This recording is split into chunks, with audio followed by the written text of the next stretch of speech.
To perform the experiments with electrical circuits, we are going to use a circuit simulator, which is a software Multisim.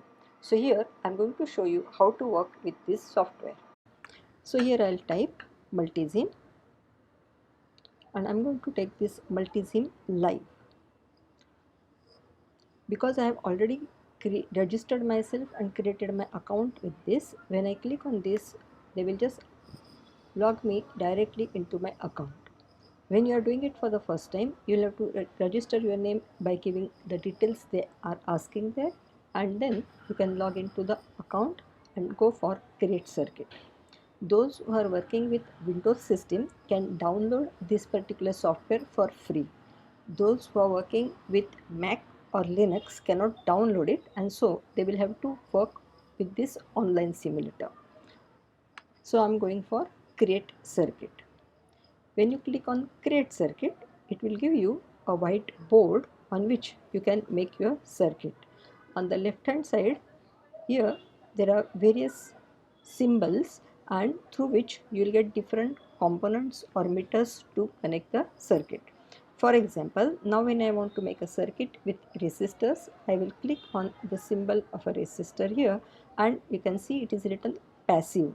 So through this I'll get different components like resistor, capacitor, inductor, potentiometer, fuse, transformer, coupled inductors, and various different types of resistors.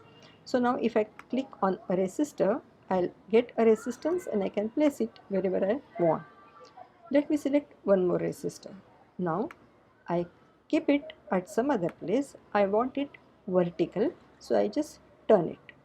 And like that you can select whatever components you want. Okay. Now let me say that I want to use these three resistances with a power supply. So I come here on the symbol of power supply or sources. In here there are various type of sources: AC voltage source, AC current source, clock voltage, clock current, triangular voltage, triangular current, and here there is also DC voltage source, DC current source, and there are few more. Let me come to DC voltage source. So I click on that and I place it wherever I want. Now you can see that by default all these resistors are of 1 kilo ohm, and the DC voltage source is of 5 volt. We can change their values and select whatever value we want, which I'll show you little later. Let us first see how to connect the circuit. Now I have already placed the resistors and the power supply in such a way that I will now be able to connect the circuit that I have on my mind very easily. Now let's see how to connect the wires. So I bring that hand on a particular point from where I want to start connecting the circuit, and I click on that so that the wire gets connected over there, and then I shift this particular reel and bring it to next point to which that particular wire is to be connected, and I click on that so that wire gets connected there. So these 2 points are now joined. Now I connect another wire from this point to this point. Then I have another wire coming to this junction over here. I will then have a wire from here to the lower end of R2.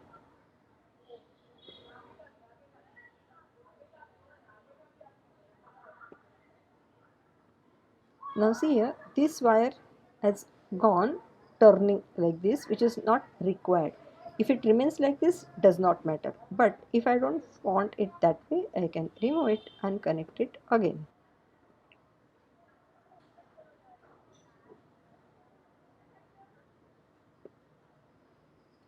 Then I'll connect this other end of R3 also to the lower end of R2.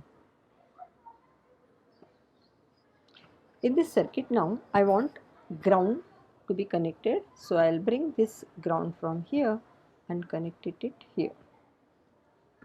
Okay, now let's see how to change the values of these resistors. So let's say I want this to be, say, 4.7K.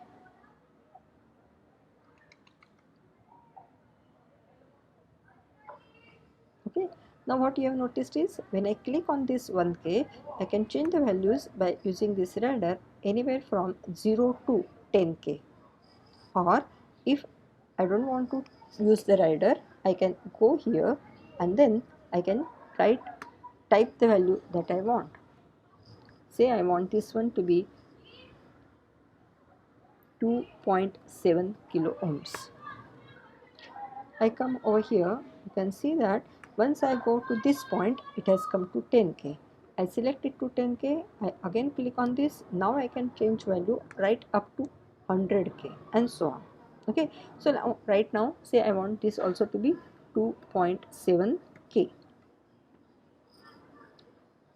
This power supply voltage also can be changed. We can change it from 0 to 10.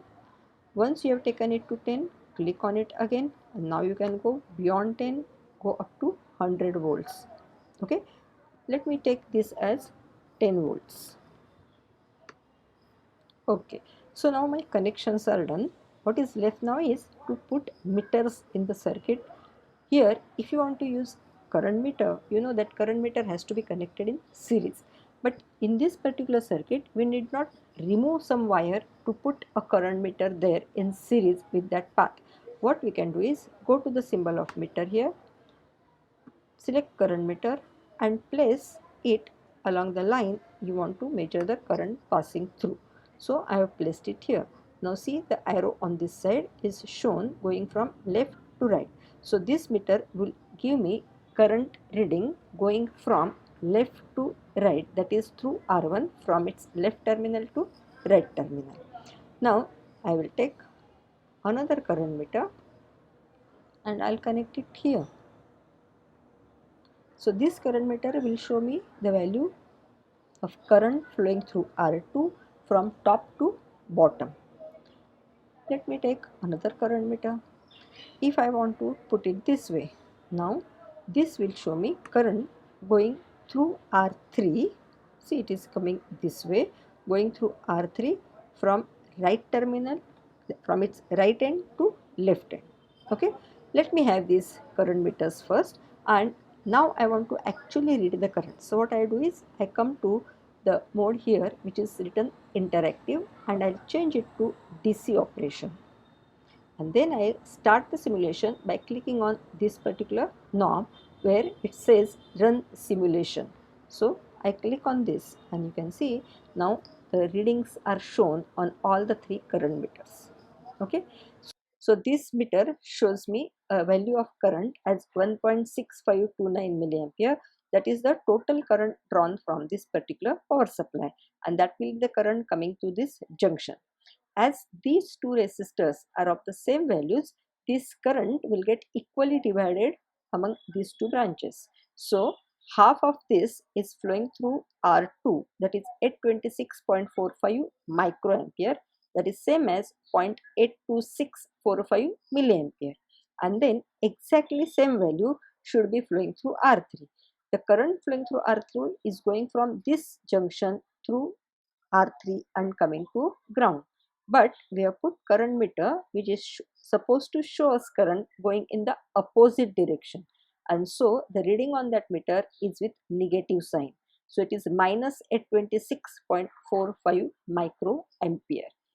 If you want to actually get the readings separately, click on the mode split, and on this side you will be shown all the meters that you have connected in the circuit and the reading on each meter.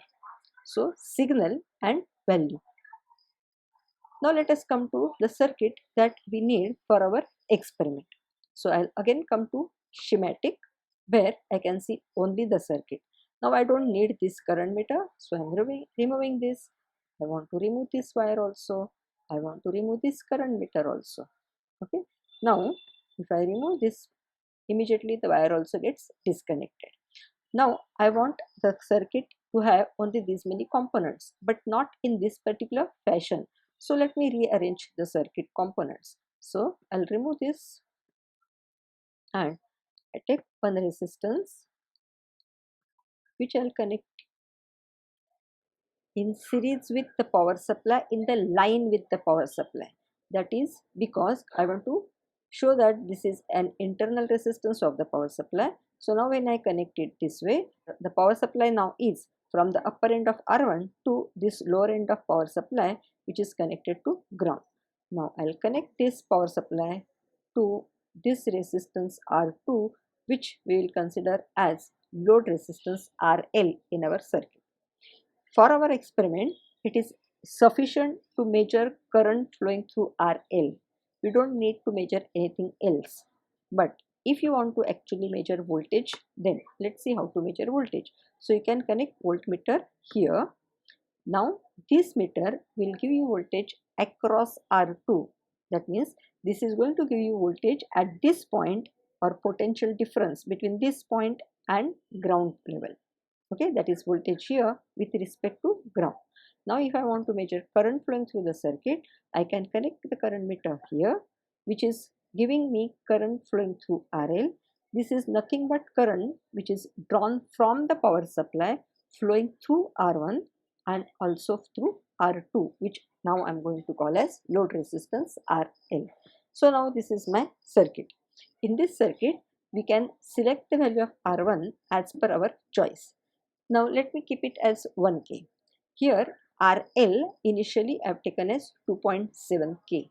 I can go to split mode and clicking on this, I'll get the reading for the current and voltage across R2 with the present values of power supply voltage, internal resistance R1 and the load resistance R2. Here right now you can see that the current meter and voltmeter are showing here out of date. That means these are not as per whatever values you have selected, because we have not yet started with the simulation after having selected the values. So now I click on this and now I get the values. So here you can see, here it is shown PR1 is a voltmeter, that is this PR1, and PR2 is a current meter, it is written here PR2, and then here you are given the values on those meters. So PR1, that is V2, voltage across R2, it's 7.2973 volts. Okay, while noting down in your observation table, you will keep it only up to the second decimal place. So you can write this as 7.30 volts. Current you can write as 2.70 milliampere. Now let me change the value of this load resistance. From 2.7K, I'll come down to 1.5K.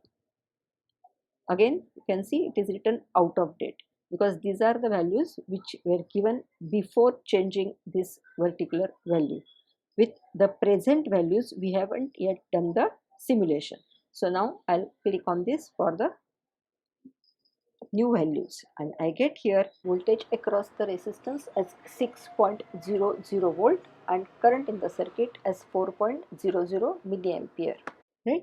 So for your experiment, what you require to do is, once you have connected the circuit like this, you select this power supply voltage anywhere between 5 volts to 10 volts. Select this resistance which is acting now as an internal resistance of this, because this power supply is an ideal voltage source having zero internal resistance, and we want to actually work with a power supply which has an internal resistance. So we are going to connect this resistance in series with the power supply and going to assume this as the internal resistance of the power supply. So select the value of this R1 anywhere between 250 to 500 ohms. So now let me change this value to 300 ohms. Okay, and then you are going to change the value of RL from R, that is internal resistance, here it is called as R1, that R1 divided by 10 to R1 into 4. You can do the simulation once again and get the values. To note down the values in the observation table, actually as per the equations that we are using, we don't need the voltmeter, we only need this current meter. So go on changing the values of R2, that is RL, from 30 ohms. So let me come down to a very small value. If you can't adjust it this way, you can actually go here and change the value. I am taking this as 35 ohms and take the reading. Okay, then you can change it and take it say as 1.5k and read the value again. Clear? So this is how you will note down the readings for different values of RL, for fixed value of voltage on the source and the fixed value of internal resistance of the source. You will then take screenshot in the split mode with circuit on one side and the DC readings on the other side to be submitted as a part of your experiment. Thank you.